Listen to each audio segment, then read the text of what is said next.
All right, good morning. Bonjour à toutes et à tous. My name is Sandra Schwartz, and I'm the National Executive Director with the Canadian Parks and Wilderness Society, also known as CPAWS. Before I begin, I just want to acknowledge that we're in Ottawa here on the unceded and unsurrendered territory of the Algonquin Nation. And their presence has been here since time immemorial. We're here today to launch a new report from CPAWS, which is called Building Momentum, a Progress Update on Canada's Nature Protection Targets.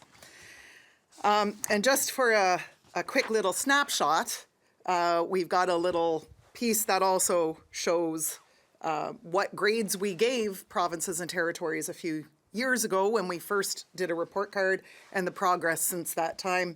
And unfortunately, you'll see that progress has not been as fast as we'd hoped. 2 years ago, we issued a report card, which I've also brought copies with me today, which was measuring Canada's progress in protecting its land and ocean. This 2023 update that we're launching today gives us a chance to check in to see if governments across the country are making any progress when it comes to preserving Canada's land, fresh waters, and oceans. The report is timely.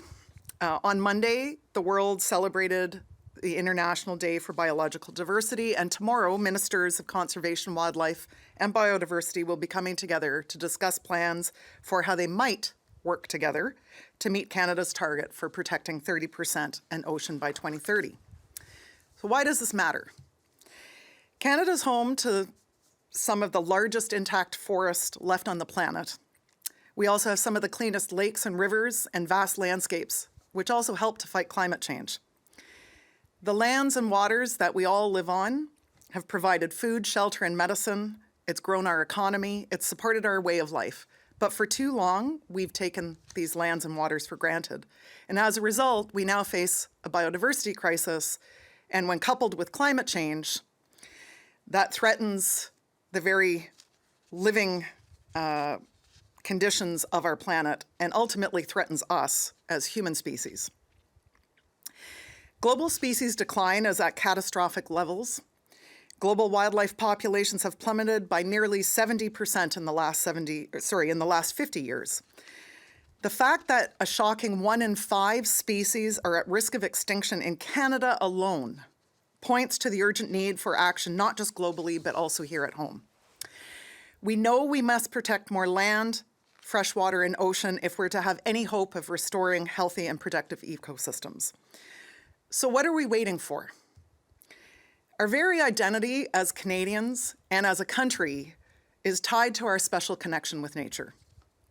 And unlike most issues, nature protection and conservation actually unites Canadians. A majority of voters believe that investing in conservation is important regardless of their political affiliation or the state of the economy, and regardless of which province or territory they live in. A poll that we conducted last year in October with Nanos Research demonstrated that the majority of Canadians care about nature and want it protected. About 8 in 10 Canadians say that it's important for governments to speed up progress on nature protection. And these findings are consistent with virtually every poll that's been conducted over the past several years on nature protection, whether that's nationally or provincially.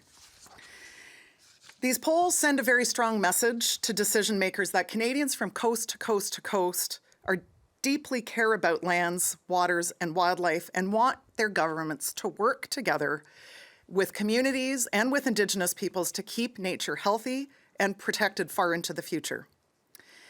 Evidence does show that protecting at least 30% of land and ocean globally by 2030 is critical, and it's an achievable step toward halting and reversing biodiversity loss.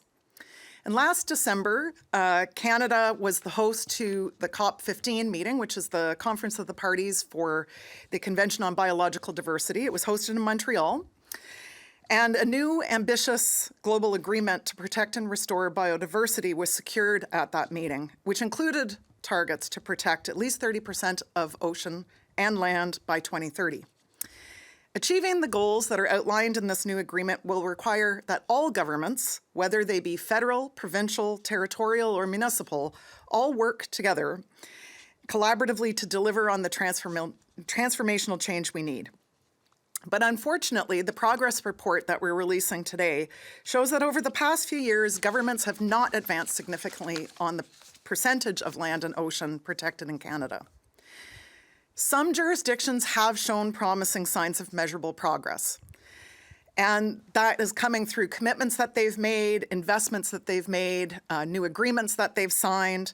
All of these will help in delivering delivering on results toward that 2030 target.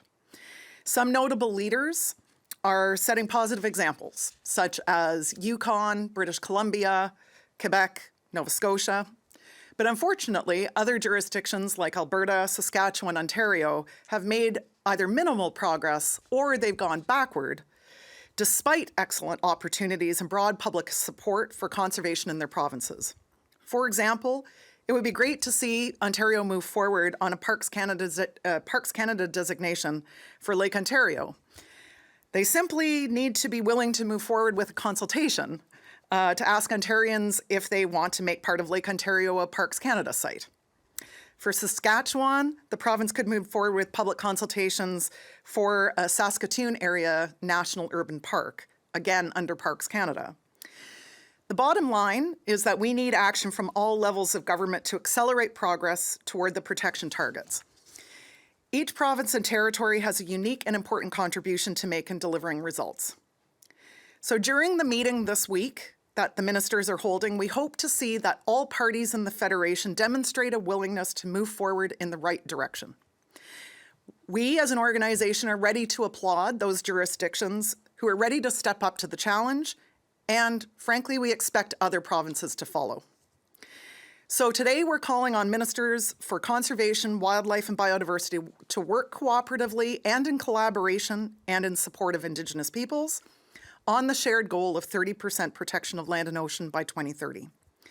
We're asking that when these elected representatives come together later this week, that they ensure the global deals signed in Montreal last December are not just words on paper.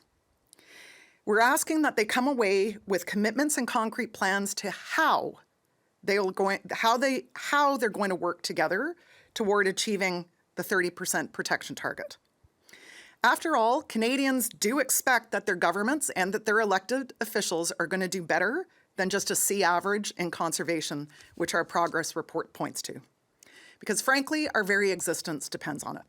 Thank you.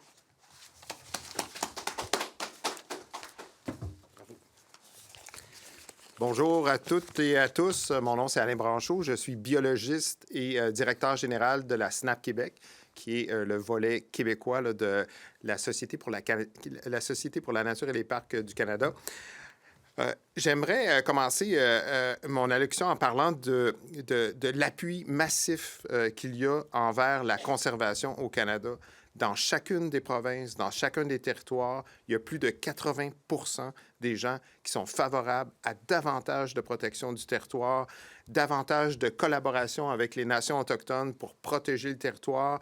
Il y a 80 % des gens qui appuient cette idée d'aller protéger 30 % du territoire. Donc, on a un engagement, une volonté des citoyens de protéger le territoire. Et ce qu'on voit avec la sortie de notre rapport, qui est en quelque sorte un bulletin de mi-mandat. On en a fait un en 2021. Là, on regarde est-ce qu'il y a eu des progrès ou non. Globalement, on se rend compte que ça avance dans quelques endroits, mais ça recule ailleurs. On fait un peu de surplace au Canada. Donc, on va produire dans 1 an ou 2 un deuxième bulletin de notes et on espère qu'on va sortir de cette moyenne de C au Canada.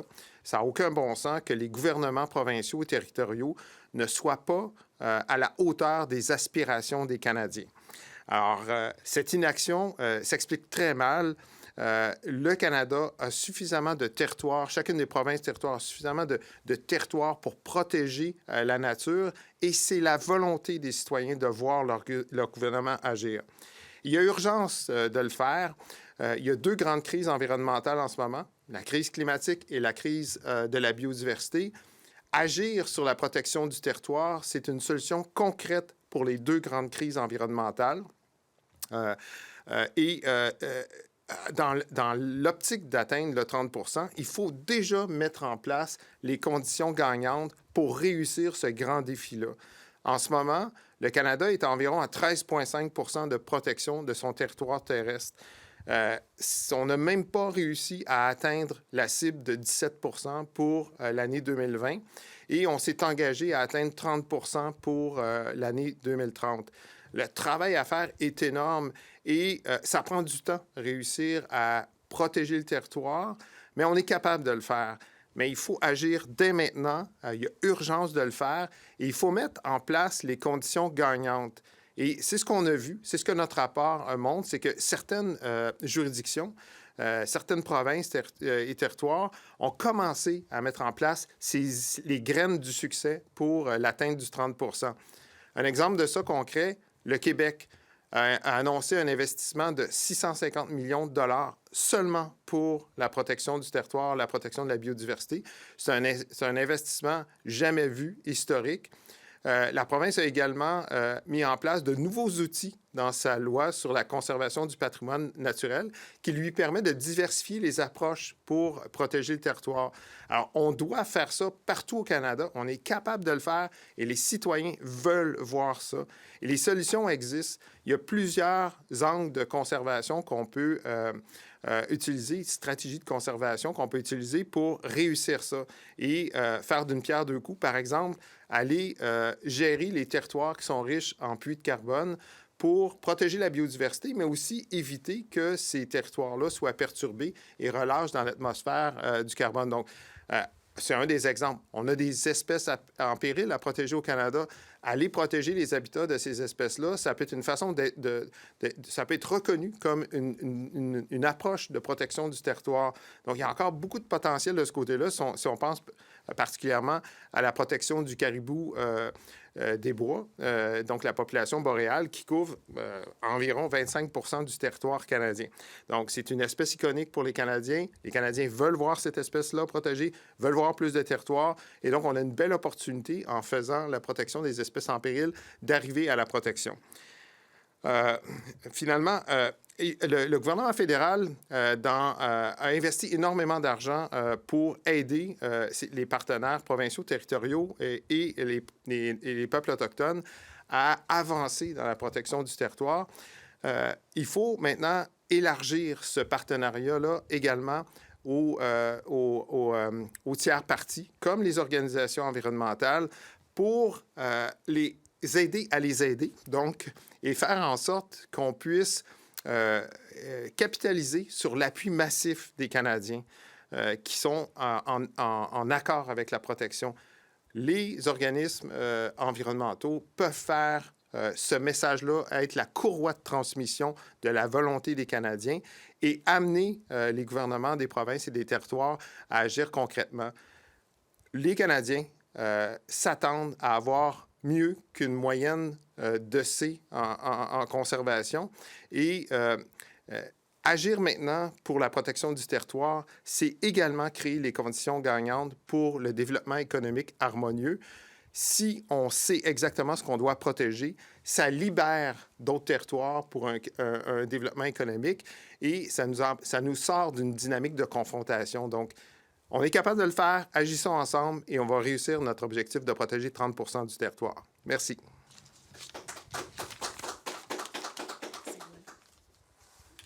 Questions? Yeah, I got a couple of questions. Dave's Green Eye Politics. I guess these are for Ms. Schwartz. You referenced how several provinces have made progress in various areas, but after reading the report, it looked like only New Brunswick and the Yukon had actually shown pragmatic increases in land protection from 2021. Just wondering where your confidence level is at that all the provinces will eventually show those increases and the 30% target will be reached. You know, it's a fantastic question, and I think it's important to understand conservation doesn't happen in a sort of linear way. So there's processes that have to be set up. So whether that's first starting with identifying an area that has ecological value, right? Species that need to be protected in that area. And then before you can even determine what boundaries are there, you need to go through the processes of consultation with the public, identify if there's an Indigenous community and some rights related to those lands, et cetera, what the economic development opportunities are, and so forth. So because it's not linear, it can take many years to actually go from a project identified, an area identified, to then eventually it being protected. So during that time, though, it's often important to see either commitments that are made, investments that are being done by governments, commitment to achieving a target, for example. All of those things are going to be important to determine whether progress is happening. So even if in the database, there's a federal database that shows the number of and hectares protected in Canada based on criteria that are vetted internationally and so on, before it can go into that database, it has to go through this lengthier process. So what we were looking at in our report was not just looking at the database and hectares actually protected. We haven't seen a lot of additional hectares added to the database, but we've seen from those jurisdictions where there's progress being made, we've identified that they've made commitments, they've put in investments, they've identified either an area or a public consultation process. All of those pieces we know will eventually lead to hectares being conserved. So it's not a linear process, and when we were doing the analysis, that's what we were looking for, was whether there were public commitments made by those governments. Conversely, if you look at a province like Ontario, we're actually seeing them go backwards. And so, it's been in the news certainly that the Greenbelt is losing protection status. There's when you're looking at development opportunities, further going out into lands that either have been protected or agricultural lands for housing development, for example, rather than looking at density in cities, it's absolutely the wrong way. It's completely against protecting nature by going and actually developing these lands. So there's legislation that they've put in place that reverses longstanding environmental laws in the province. So when we're looking at sort of where progress is, the provinces and territories like Yukon, like British Columbia, like Quebec, that have made those commitments does demonstrate that they're eventually going to have more hectares protected versus a province like Ontario, which is going the completely opposite direction. Can I ask one more? Is that right? Go ahead. This report goes through each province and territory individually, but obviously land protection in a large province like Ontario, it's not at a 1-to-1 ratio with a smaller province like Nova Scotia, which is showing progress. Sure. I'm just wondering if CPAWS is focusing most of its attention on those larger provinces like Ontario and Alberta that aren't showing the same amount of progress. No, because again, conservation is not just about land and land mass. It's not just about quantity of protection, it's also about the quality. So when my colleague was talking about caribou, for example, caribou goes across many provinces. Their territory is not just one small little patch. But you could look at a species like in Quebec, the western chorus frog, which my colleague was working on for many years to ensure protection status of that species. That was located in one small area. And so you want to look at both the quantity of protected areas, but also the quality and what species might be protected, or what the ecological integrity and value of those areas are. So just because you've got big land masses in the northern part of the country should not imply that those are all the areas that we're going to protect.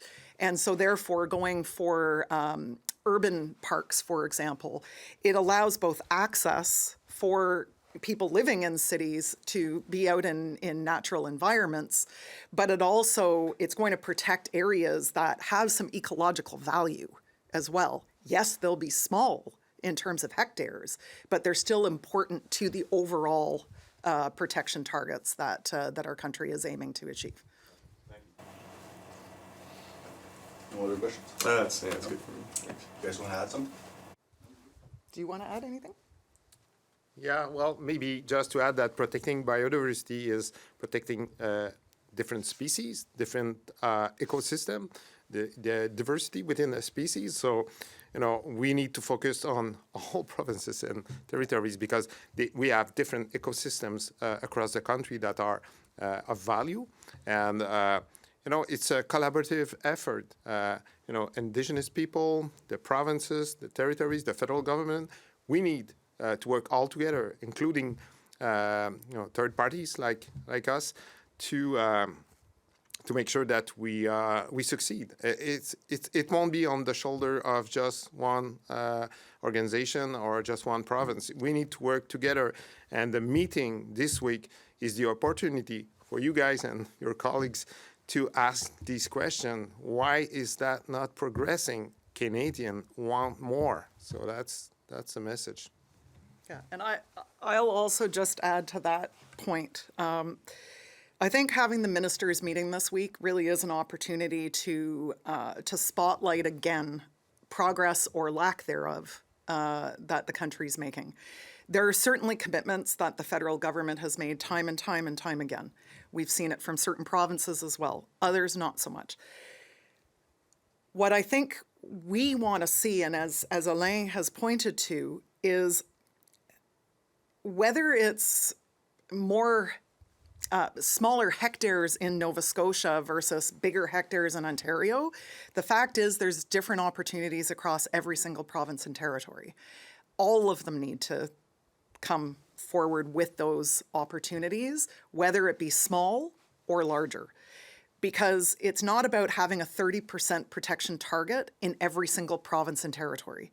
It's about the combined effort to actually get the country toward that 30%. So every piece does matter. And I think no province or territory can shirk their responsibility to their electorate. Their electorate has spoken. They have said these issues matter. They've said it time and time again. All the polls point to over 80% of Canadians wanting action. And it doesn't matter whether that's middle of Alberta to downtown Toronto. All Canadians want to see more nature protection. Politicians need to start to step up. I haven't looked into this, so perhaps this is on me. But do you know if Alberta will be represented at the ministers' meeting? Obviously, they're one of the laggards in your report. They won't be because of the election taking place in the province. So as a result, they will not be in attendance. Thank you very much.